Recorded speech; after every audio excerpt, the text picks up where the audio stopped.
Today we have to read chapter 11, the perfect tenses. See, the perfect tense is divided into three types, that is present perfect, past perfect and future perfect tense. Talking about present perfect tense, the present perfect tense describe an action that started in the past but has just been completed. Present perfect tense क्या denote करता है? It denotes that action that was started in the past but कब complete हुआ हमारा? Just अभी complete हुआ. ठीक है.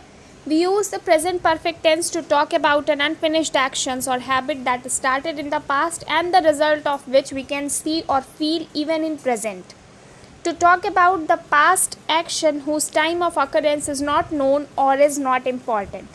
ऐसे इवेंट जो पास्ट में शुरू हुए हैं लेकिन उनका रिजल्ट हम अभी फील कर सकते हैं, अभी देख सकते हैं और उसके टाइम ऑफ ऑकरेंस की इम्पॉर्टेंस ना के बराबर होती है.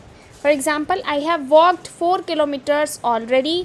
She has lived in New York for many years and really likes the city. It's also use to talk about an action that was completed in the very recent past. We use just, already, recently, yet, etc. for such instances. To talk about one's life experience, actions or event that happened sometime during a person's life where time is not important. हम present perfect tense का use करते हैं ऐसे actions को बताने के लिए जो हमारे past को denote करते हैं, यानी वो काम already past में finish हो चुका है. Either it may be related to one's life experiences also. Okay. For example, you see, she has been to London. अब हम सेंटेंस स्ट्रक्चर की बात करें तो for affirmative sentence the structure will be subject, helping verb, past participle and object. It means subject, has, have, third form of the verb and object. इसका negative बनाना होगा then subject, has not, have not, third form of the verb and object. और interrogative की बात करें तो helping verb पहले यानी has, have, subject, third form of the verb and object. For example, you C, he has close the door. तो negative हो जाएगा he has not close the door और इंट्रोगेटिव हो जाएगा has he close the door. Singular के लिए has और plural के लिए हम हैव यूज़ करते हैं. Now if we compare between simple past tense or present perfect tense, then the basic difference is that simple past tense denote the habitual action or routine action completed in the past, while present perfect tense denotes the action that was completed in the past but its result is shown in the present time. Simple past tense का जो action है वो complete हो चुका है और present से कोई रिलेशन नहीं है, लेकिन जो प्रेजेंट परफेक्ट टेंस में एक्शन हो रहा है that will be completed in the past, लेकिन इसका रिजल्ट हम प्रेजेंट टाइम में भी देख रहे हैं. ठीक है. जैसे I wrote my exams well, I have written my exams well. Next we have to talk about past perfect tense. Past perfect tense indicates that an action was completed at some time in the past before another action is started. ऐसा काम जो दूसरे काम को शुरू होने से पहले कंप्लीट हो चुका है पास्ट में, वो हमारे पास्ट परफेक्ट टेंस है. इसमें हम हेल्पिंग वर्ब हैड यूज़ करते हैं. See, we use the past perfect tense to show that two actions occurred in the past, but one action was already completed before the starting of the second action. For you see, When I reached the station, the train had left. मैं station पहुंचा, उसके पहले train जा चुकी थी. तो the train had left हमारा past perfect tense है. It is also use to denote an action completed before a given time in the past.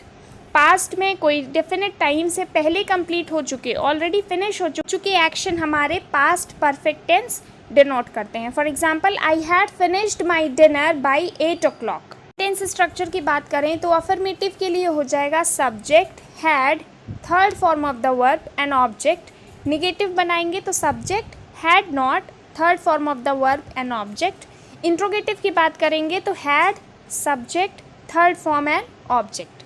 For example, you see, they had decided to go to Japan. Negative क्या हो जाएगा? They had not decided to go to Japan. और interrogative, had they decided to go to Japan. ठीक है. Last हमें पढ़ना है future perfect tense. The future perfect tense is used for an action which will have finished at a particular time in the future.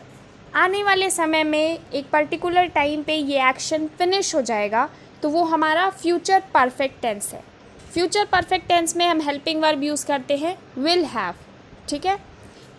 See, we use the future perfect tense to show the completion of an action before a specified point in the future and to talk about action that will take place after a given time in the future.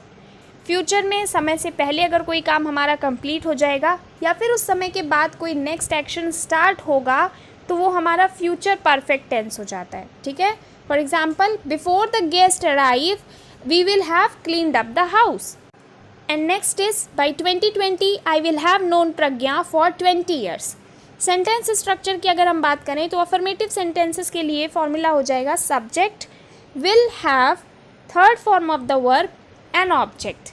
Clear है. Negative हो जाएगा इसका subject will not have, third form of the verb an object. And interrogative की बात करें तो will, subject, have, third form of the verb and object. एक example से समझेंगे. He will have arrived by 8 AM. तो निगेटिव हो जाएगा he will not have arrived by 8 AM.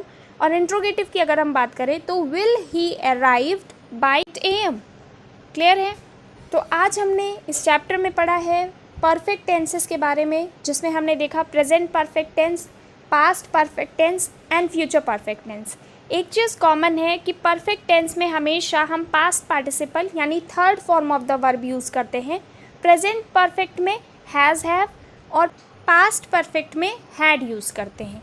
And future perfect tense में विल हैव यूज़ करते हैं.